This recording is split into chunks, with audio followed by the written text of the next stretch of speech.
नमस्कार मंडळी. हा पाऊस काही आपली पाठ सोडायला तयार नाही. आजही तो बरोबर उंबरठ्यावर येऊन थांबलाय.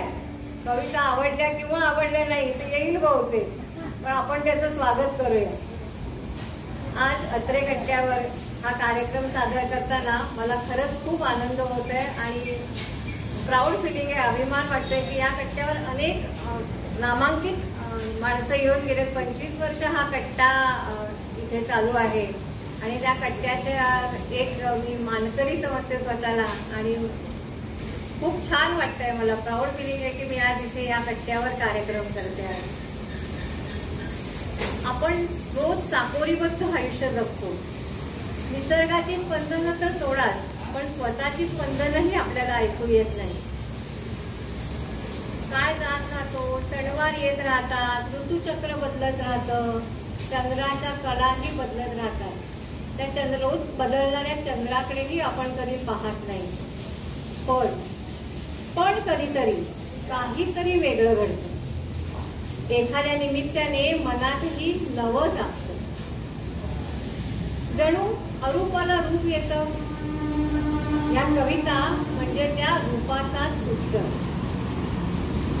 या उत्सवात निसर्गाशी आपलं भावविश्व एकरूप झालंय. या भावविश्वातील निसर्ग म्हणजे आपल्या सभोवताली असलेली पानं, फुलं, नद्या, वारा सगळं. विशेष करून फुलांमध्ये मला जीवनाचे अनेक रंग दिसले, जगण्यासाठी लागणारे गुण दिसले. म्हणून या कविता बहुतांशी फुलांवरच्या आहेत. आपल्याला जास्वंदाच्या फुलाचं ओंकार स्वरूप अगदी परिचयाचं आहे. ओंकार म्हणजे शब्द स्वरूप नाद ब्रह्म. तर ऐकूया गणेश वंदन करणारी पहिली कविता जास्वंद. कवितेचं नाव आहे जास्वंद. विस्मय वाटे तुला पाहता, विस्मय वाटे तुला पाहता, किमया तुझीच कळेल वदता. ओंकार स्वरूप तुझे देखणे, आशिष देण्या पुष्परूपी अवतरणे. चराचरात निरंतर तुझे फुलणे, सृष्टीत या अलगत तुझे प्रगटणे. देवपूजेत तुला मानाचे पान, औषधी बहुगुणी म्हणून होई सन्मान. लाल गुंद शुभ्र पांढरा केशरी, रंगाच्या तऱ्हा तुझ्या कितीतरी. विविध रंगी छटा तुझ्या लोभस, लाभले रूप तुला ओजस, लाभले रूप तुला ओजस. सध्या शरद ऋतू चालू आहे. हो शरदच चालू आहे, पण वर्षा काही त्याची पाठ सोडायला तयार नाही. असो, शरद हा तसा मुरण्याचा ऋतू आणि मुरण्यातून पुन्हा रसरशीत बहरण्याचा ऋतू. बहरलेल्या निसर्गाला पूर्णत्व देतो तो शरद. वर्षा तृप्ती देते तर शरद तृप्तीतील शांती देतो. या ऋतूचे 2 लाडके रंग आहेत. एक पांढरा तर दुसरा सोनेरी पिवळा. याच मोसमात फुलतो तो सोनटक्का. सोनटक्का इतके वेळा मी आधी पाहिला होता, पण माझ्या मनात असं कधीच त्याच्या आधी आलं नाही जे या कविता मला स्फुरली तेव्हा आलं. अचानक सोनटक्क्याच्या शुभ्र पांढऱ्या रंगाची चमक, त्याचं मृदू कोमल असणं, मंद सुगंध, सूर्यास्तानंतरचं त्याचं फुलणं, या सगळ्यांमुळे मला या सोनटक्क्यात भेटले ते श्री दत्तगुरु महाराज. ऐकूया कविता सोनटक्का. बघा, तुम्हालाही रिलेट करता येत आहे का? माझं भावविश्व आणि फुलांचं भावविश्व आपल्याशी काही रिलेट करता येत आहे का? आपण बघूया. शुभ्र कोमल नाजूक 3 पाती, शुभ्र कोमल नाजूक 3 पाती. जणू अवनी अवतरणी त्रयमूर्ती. चांदणे तुझ्या रूपाचे सात्विक नितळ. जणू अनुसूयेच्या मायेची छाया शीतल. जणू अनुसूयेच्या मायेची छाया शीतल, स्पर्श तुझा जणू नवनीत मुलायम, अलगद हाताळावी तनू तुझी तलम. कोमेजून जाशी तू उगवता भास्कर, तुझीच उपमा देती दिसता नाजूक नार. शरद हेमंत शिशिरात तुझा बहर, सोसवेना तुझला ग्रीष्माचा कहर. कडी खुलते सांजेला दरवळ हा मधुर, सुगंधात तुझ्या अनुभवते मी साक्षात ईश्वर.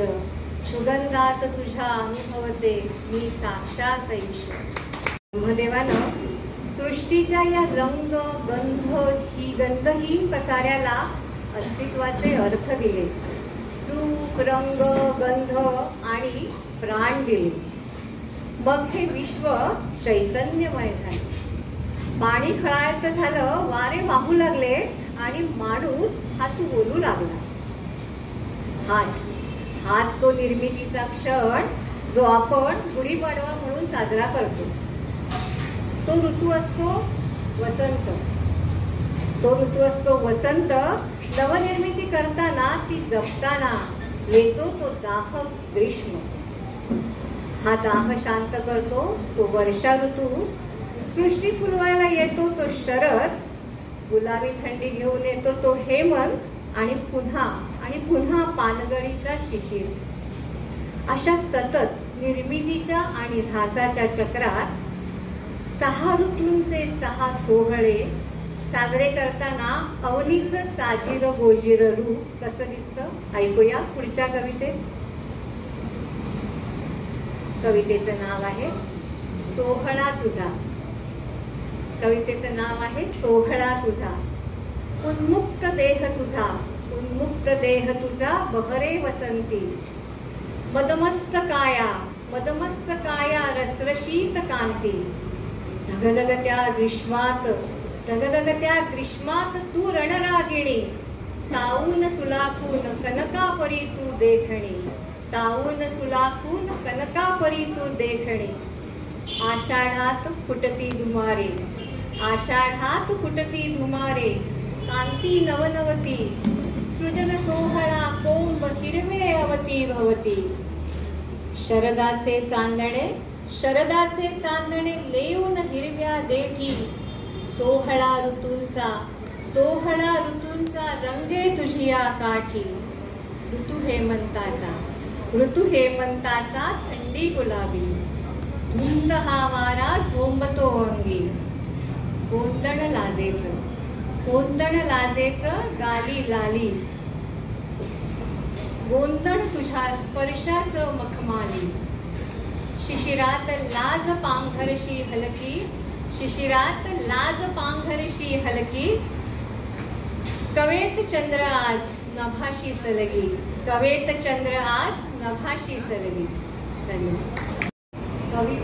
कविता आवडल्या, पटल्या, भिडल्या तर नक्की जोरात टाळ्या वाजवतात. ऋतुचक्राप्रमाणे बदलणाऱ्या निसर्गाची स्पंदने आपल्याला अंतर्मुख करतात. मुक्त हस्ताने स्वतःला उधळणारा निसर्ग अनेक रंगात आपल्या समोर येतो. लाल, गुलाबी, पांढरा, भगवा, जांभळा, हिरवा असे अनेक रंग. या सगळ्या रंगात आपण रंगतो. पांढरा रंग सात्विकतेचा, पिवळा प्रसन्नतेचा, हिरवा रंग समृद्धीचा तर भगवा रंग त्यागाचा, लाल रंग सौभाग्याचा आणि जांभळा रंग काहीसा गूढतेचा फूल घालणारा. हे रंग आपल्या भावनांचे प्रतीक आहे. जसं की अनंताच्या फुलात मला सात्विकता दिसली. फूल म्हणून फारसा नाजूकपणा अनंताच्या फुलाला नाही खरं तर. तरीही त्याची लोकप्रियता त्याच्या सात्विक तेजाची साक्ष देते. ऐकूया कविता अनंत.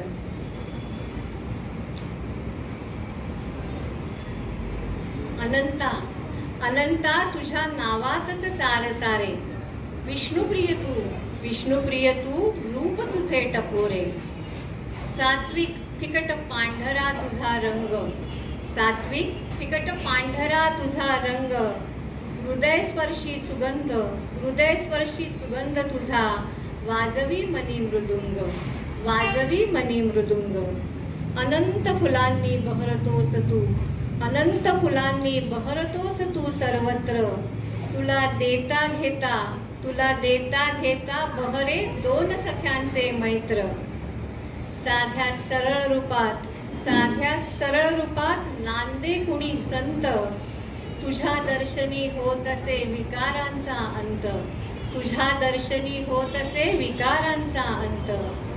कणखरता असे तुझ्या रूपात. कणखरता असे तुझ्या रूपात. सांगशी रहस्य यशाचे असते संयमात. तुला बघता समाधानाने भरते मन. तुला बघता समाधानाने भरते मन. ठेविले अनंते तैसेची राहावे. म्हणून रूढ झाली काही म्हण. म्हणून रूढ झाली काही म्हण.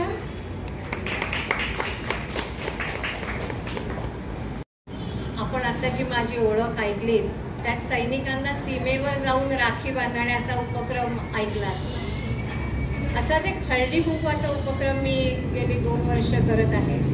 तो उपक्रम म्हणजे वीरनारी आणि वीरमाता यांच्यासाठीचा हळदी कुंकू कार्यक्रम. कारण जवान अमर आहे ना, मग तिला हळदी कुंकू केलंच पाहिजे.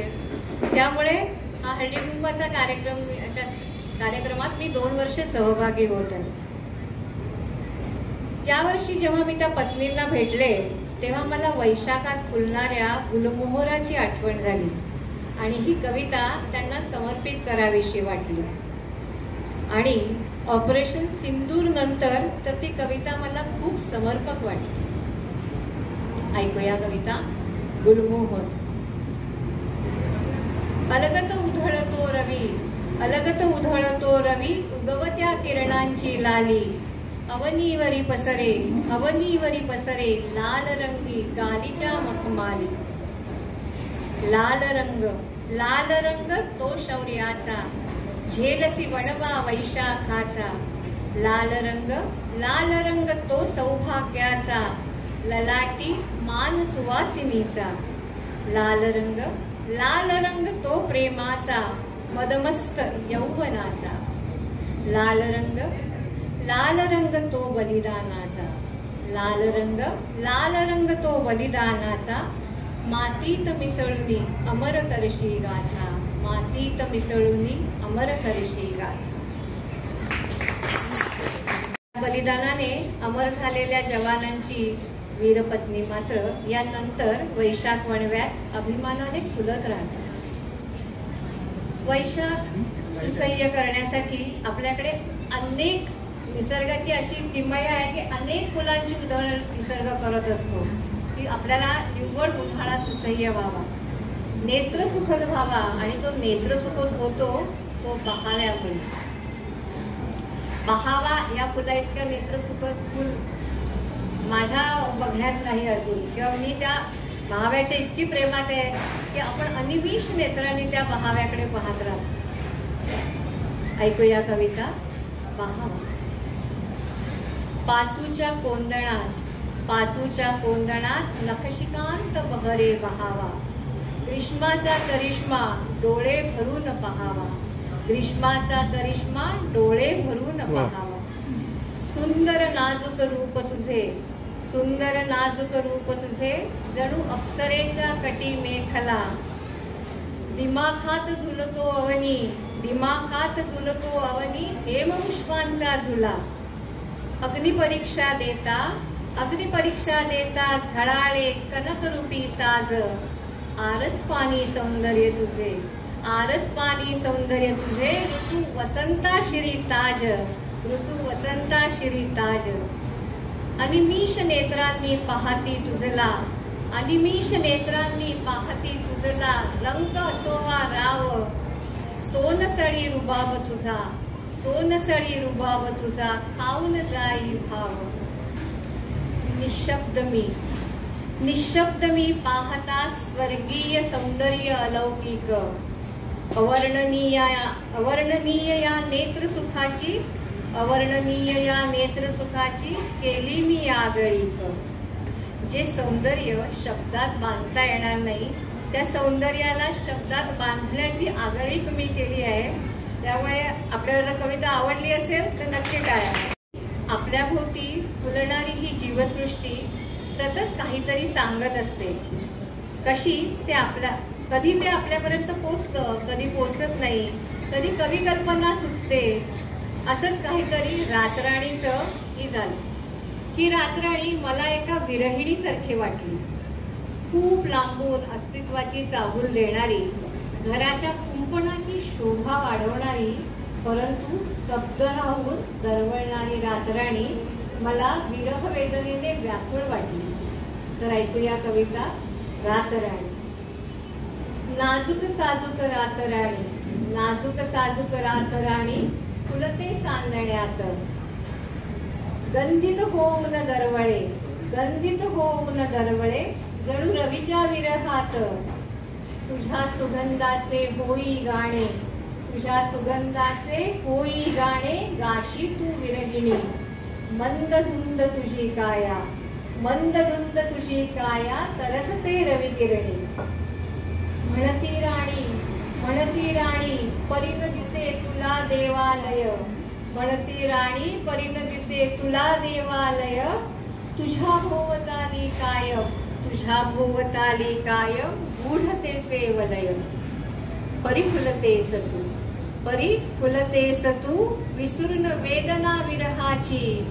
रात्र सुगंधित करून जाशी प्रेमी युगलांची.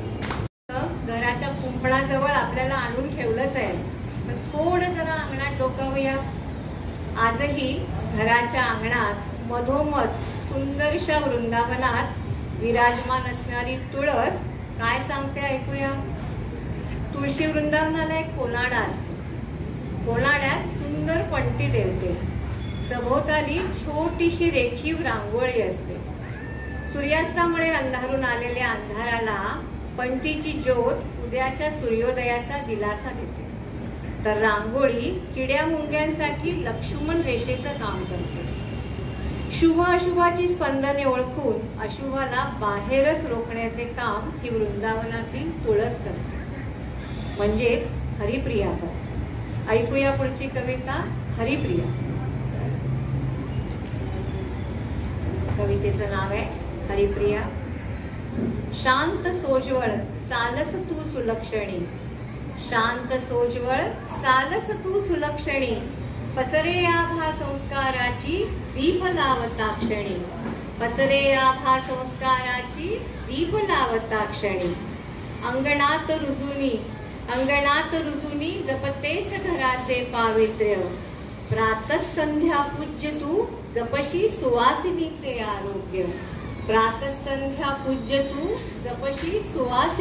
आरोग्य.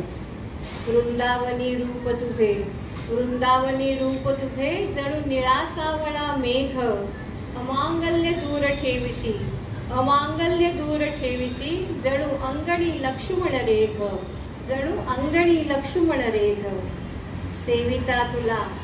सेविता तुला होतो विकारांचा नाश.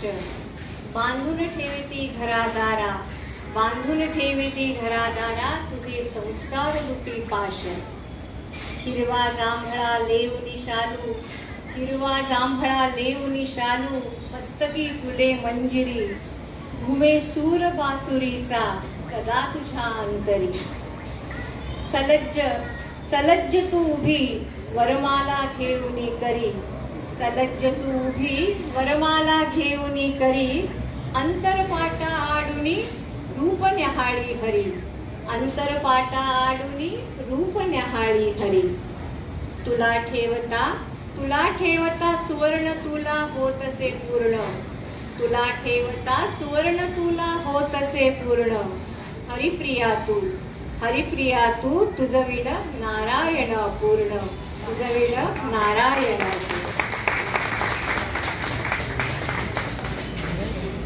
मंडळी, मानवी मनाला, निसर्गाला सतत कुणाची तरी कशाची तरी ओढ असते. सृष्टीच्या हालचालीसाठी, नवनिर्मितीसाठी हीच ओढ आवश्यक आहे. बघा, नदीला सागराची ओढ आहे, सागराला आकाशाची ओढ आहे, आकाशाला धरणीची ओढ आहे आणि धरणीला पुन्हा आकाशाची ओढ. मी पावसाचं चक्र समजवून सांगत नाहीये, हे पावसाचं चक्र नाहीये, ही खरंच ही ओढ आहे. ही ओढ प्रत्यक्षात माझ्या लक्षात आली ती मी जेव्हा कोस्टल कर्नाटकाला गेले होते आणि सागर सरितेचा संगम मी जेव्हा पाहिला तेव्हा तिथेच सहज सुचलेली एक कविता आता मी सादर करते. कवितेचं नाव आहे संगम. ऍक्च्युली या कवितेला मी नावच दिलं नव्हतं, पण आता मला या कार्यक्रमात नाव सांगावं लागेल म्हणून मी कवितेचं नाव संगम असं ठेवलं. संथ या नदीला, संथ या नदीला खळाळत्या सागराची ओढ. संथ या नदीला खळाळत्या सागराची ओढ. सागराच्या अथांगतेचे, सागराच्या अथांगतेचे हेची असे गूढ, हेची असे गूढ. अथांग सागराला, अथांग सागराला आभाळाची ओढ. अथांग सागराला आभाळाची ओढ. मेघ होऊन बरसती, मेघ होऊन बरसती थेंब टपोरे गोड. नभ वेढे अवनीला, नभ वेढे अवनीला घेई आपुल्या कवेत. नभ वेढे अवनीला घेई आपुल्या कवेत. अलगद विहरती, अलगद विहरती मेघ हवेतल्या हवेत. अलगद विहरती मेघ हवेतल्या हवेत. सुंदर या धरेला, सुंदर या धरेला रवी किरणांची धून. सुंदर या धरेला रवी किरणांची धून. गडद हिरवा शालू, गडद हिरवा शालू तुझ्या प्रेमाची ग खूण, तुझ्या प्रेमाची ग खूण. एका लयीत, एका तालात संथ वाहते. तर समुद्र कधी उधाणलेला, कधी खवळलेला, तर कधी शांत असतो. जशी समुद्राला भरती ओहोटी आहे तशीच आपल्या आयुष्यात सुद्धा आहे ना. निसर्ग सहजतेने ती भरती ओहोटी स्वीकारतो. शिशिरातील पानगळ, वसंतातील बहर हे नैसर्गिक चक्र आहे. पण आपण मात्र थोड्याशा दुःखाने कधीतरी विचलित होतो आणि थोड्याशा सुखाने पुरळूनही जातो. समुद्राची भरती ओहोटी बघताना मला जे वाटलं ते मी पुढच्या कवितेत मांडलं आहे. कवितेचं नाव आहे द्वंद्व. भरती ओहोटीसारखंच द्वंद्व आपल्या मनातही कायम चालू असतं. त्याच द्वंद्वाची ही कविता. कधी अथांग गहिरा, कधी अथांग गहिरा उसळे सागर किनारा. कधी लागे ओहोटी, कधी लागे ओहोटी जीवा दिसे वाट खोटी. कधी लागे ओहोटी जीवा वाट दिसे खोटी. कधी रात्र वादळी, कधी रात्र वादळी जपावी स्वप्ने ओंजळी. कधी रात्र वादळी जपावी स्वप्ने ओंजळी. कधी खोल पोटात, कधी खोल पोटात अनामिक गूढ कथा. कधी खोल पोटात अनामिक गूढ कथा. कधी सारा कोलाहल, कधी सारा कोलाहल मांडे किनाऱ्यावर व्यथा. कधी सारा कोलाहल मांडे किनाऱ्यावर व्यथा. कधी भुज प्रीतीचे, कधी भुज प्रीतीचे साठवी पोटात. कधी भुज प्रीतीचे साठवी पोटात. कधी गाणे विरहाचे येई क्षणात ओठात. कधी गाणे विरहाचे येई क्षणात ओठात. कधी मनीचा कल्लोळ, कधी मनीचा कल्लोळ शोधतो निवारा. कधी निशब्द गहिवर, कधी निशब्द गहिवर साक्षी किनारा. कधी निशब्द गहिवर साक्षी किनारा. कधी द्वंद्व या मनीचे संपणार नाही. कधी द्वंद्व या मनीचे संपणार नाही. द्वंद्वच असती तुझ्या अस्तित्वाची ग्वाही. द्वंद्वच असती तुझ्या अस्तित्वाची. ओळखीचीच माणसं आहेत, त्याच्यामुळे मी कुठल्या सोसायटीत राहते हे सगळ्यांना माहितीये. त्यामुळे मी ज्या सोसायटीत राहते त्या सोसायटीत इतक्या फुलांची झाडं आहेत आणि म्हणूनच मला कदाचित त्या फुलांवरच्या कविता सुचल्या. आणि हो, फक्त फुलं नाही तर भरभरून कौतुक करून मला प्रोत्साहन देणाऱ्या मैत्रिणी आहेत आणि त्याही आज इथे उपस्थित आहेत. आणि त्यामुळेच खरं तर मी ह्या सगळ्या कविता करू शकते आज आणि इथे सादर करू शकते. असंच एक दिवस आमच्या बिल्डिंग मध्ये पहिल्या मजल्यावरून गोकर्णाचा वेल बरं का माझ्या खिडकीत आला. तेव्हा तो नुसता वेल होता आणि काही दिवसांनी अचानक एक छोटस निळं जांभळ फूल खिडकीतून अगदी माझ्या घरात डोकावलं. त्या नाजूक फुलाकडे बघताना मला वाटलं की याला मला काही सांगायचं असेल का, की माझ्या मनातलं गुज ऐकायचं असेल. काय असेल बरं, काल असेल हे फुल. तर बघूया काय संवाद झाला आमच्यात. गोकर्णाचं फुल आपल्या सगळ्यांना माहिती आहे ना, आतून निमुळत असतं आणि बाहेर पसरट असतं. हिरवी कवितेचं नाव आहे गोकर्ण. हिरवी हे खरंच घडलंय हा. आणि ते फुल बघून मी त्या क्षणी 10 मिनिटात मी ही कविता लिहिली. त्यामुळे ह्या कवितेचा कधी कधी आपण विचार करून घेतो आणि कधी कधी ते दिसल्या दिसल्या आपल्या मनात येतं.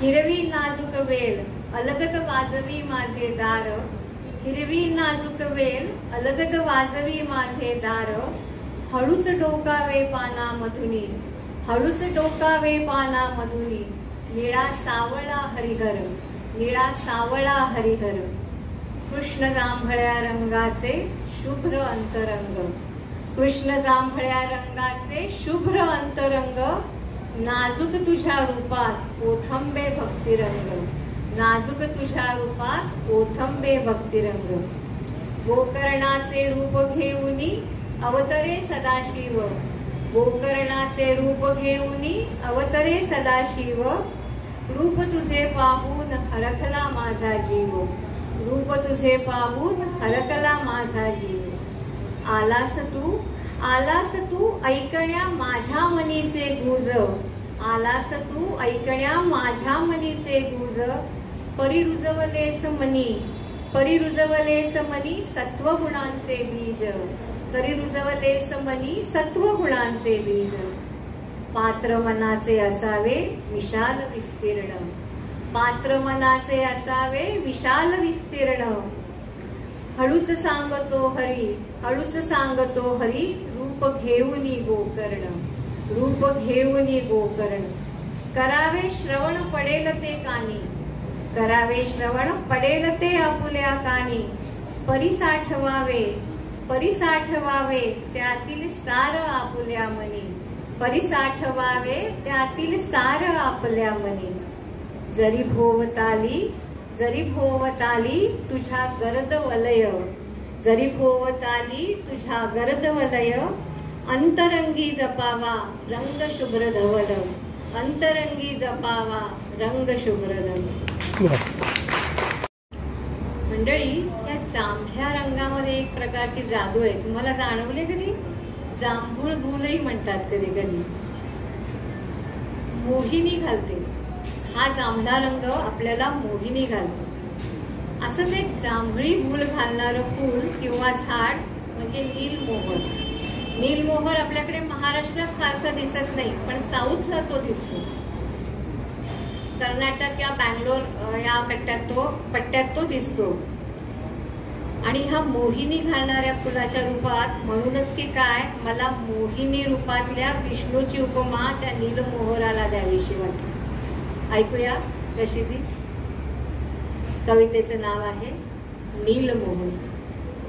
नीलांबर ते झुकले धरणी, नीलांबर ते झुकले धरणी, निळा जांभळा रंग यौवनी, निळा जांभळा रंग यौवनी, मोहक सुंदर नार देखणी, मोहक सुंदर नार देखणी, अप्सरे समदिसे साजणी, अप्सरे समदिसे साजणी, नयन मनोहर रूप पाहुनी, नयन मनोहर रूप पाहुनी, ऋतुराज ही रंगलावनी, ऋतुराज ही रंगलावनी, मयूरपंखी काया मोहरे वनी, मयूरपंखी काया मोहरे वनी, शालू जांभळा शोभे भुवनी, शालू जांभळा शोभे भुवनी, त्रिभुवन सुंदर रूप मोहिनी, त्रिभुवन सुंदर रूप मोहिनी, येशी नीलमोहराचे रूप लेवनी, येशी नीलमोहराचे रूप लेवनी.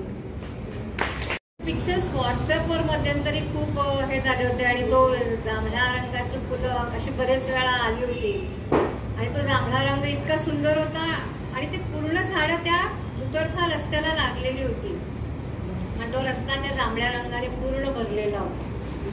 ते पिक्चर बघून मला असं वाटलं की किती मोहक आहे, मोहिनी घालणारे आहे. त्याच्यामुळे मला विष्णू रूपातल्या मोहिनीची आठवण झाली.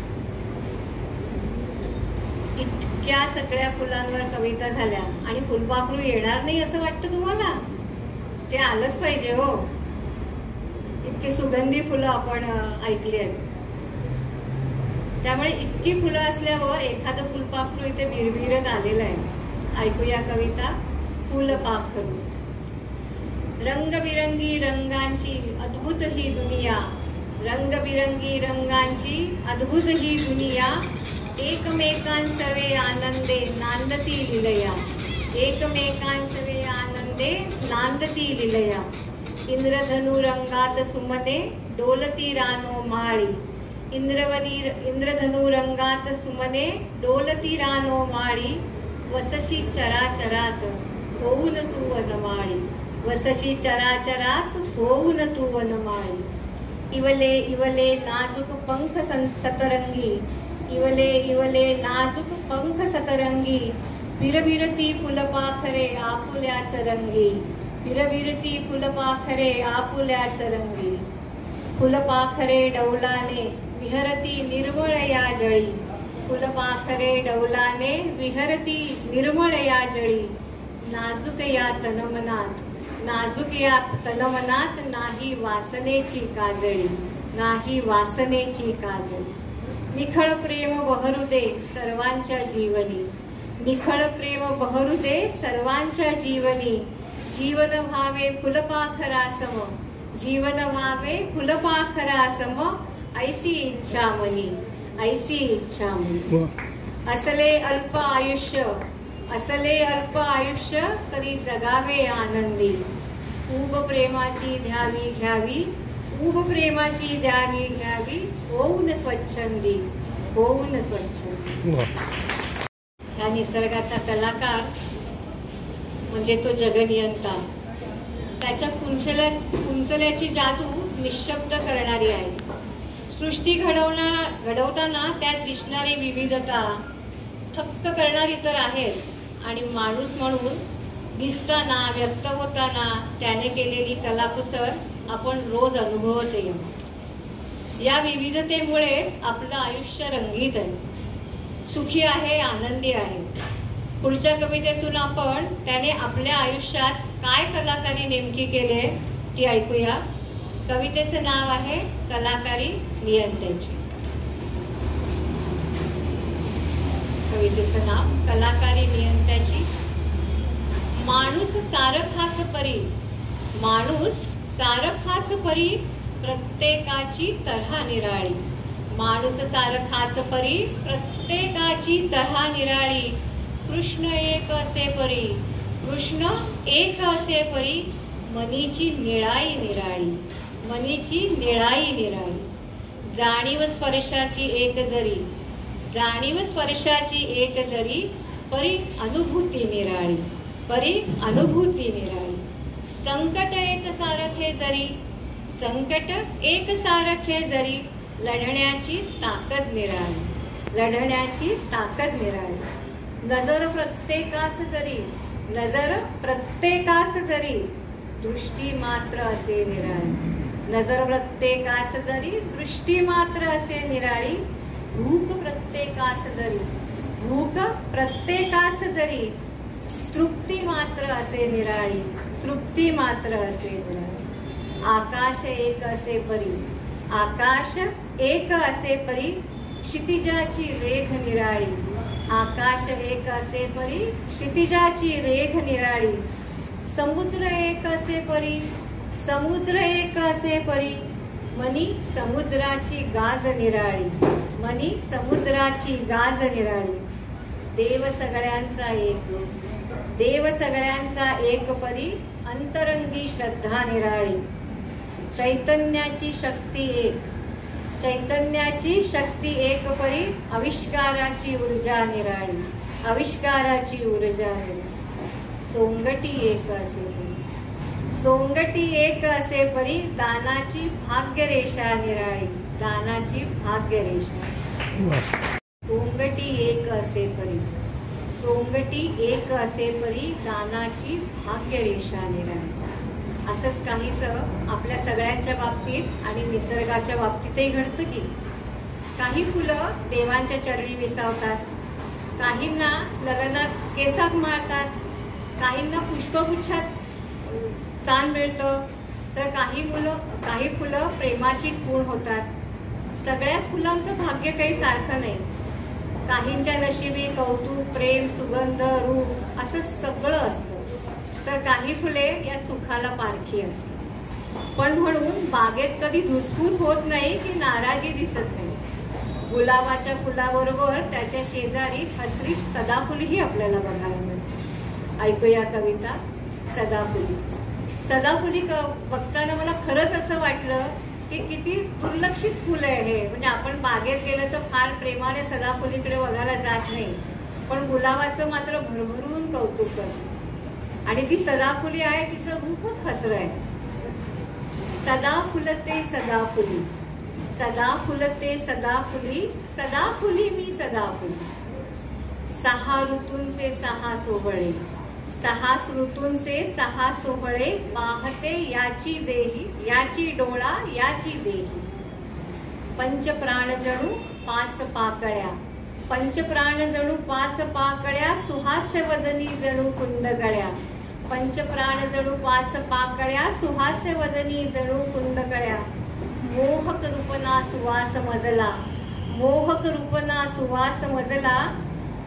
हेवा नाही कधीच कसला, हेवा नाही कधीच कसला. आनंदाने फुलून बहरावे, आनंदाने फुलून बहरावे. जगण्याची उमजे रीत समजला, जगण्याची उमजे रीत समजला. नाही कुणाची कधी प्रतीक्षा, नाही कुणाची कधी प्रतीक्षा. कौतुकाची नसे अपेक्षा. सहज साधे सरळ तराणे, सहज साधे सरळ तराणे. आनंदी माझे जीवन गाणे, आनंदी माझे जीवन.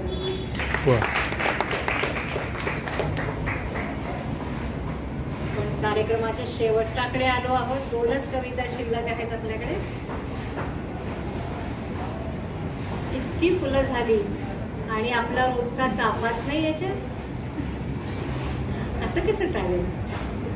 चाफा हा आपल्या आयुष्याचा अविभाज्य घटक आहे. चाफा सुगंध न लपवता येणारा पण स्वतःला लपवणारा कवठी चाफा. सोनेरी सुगंधाचा घमघमाट असलेला सोनचाफा, देवचाफा, नागचाफा, पांढरा चाफा असे अनेक चाफ्यांचे विविध प्रकार. अनेक वेळा ही कविता माझी पहिली कविता आहे. म्हणजे अनेक वेळा प्रवास करताना मला त्या उघड्या बोडक्या चाफ्याच्या झाडाचं काय किती उघडं बोडकं आणि असं झाड आहे. आणि नंतर तुम्ही जेव्हा उन्हाळ्यात जाता तेव्हा त्या झाडाची फांदी पण दिसत नाही, काहीच दिसत नाही. आणि पूर्ण फुललेलं जेव्हा झाड दिसतं तेव्हा माझ्या मनात असे काहीतरी विचार आले आणि आपोआप काहीही विचार न करता मी ही कविता बसून 5 मिनिटात लिहिली. आणि ही माझी पहिली कविता आहे. पांढऱ्या शुभ्र फुलांनी बहरतोस तू, पांढऱ्या शुभ्र फुलांनी बहरतोस तू.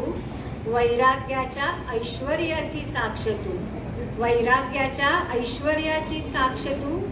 सत्वतम रज गळून पडता, सत्वतम रज गळून पडता. शुभ्र तेजोमय प्रकाश तू, शुभ्र तेजोमय प्रकाश.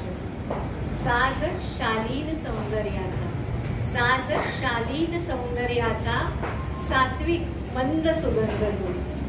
रितेपणातील औदार्य तू, रितेपणातील औदार्य तू. उदात्त निसर्गाचे वरदान तू, उदात्त निसर्गाचे वरदान तू.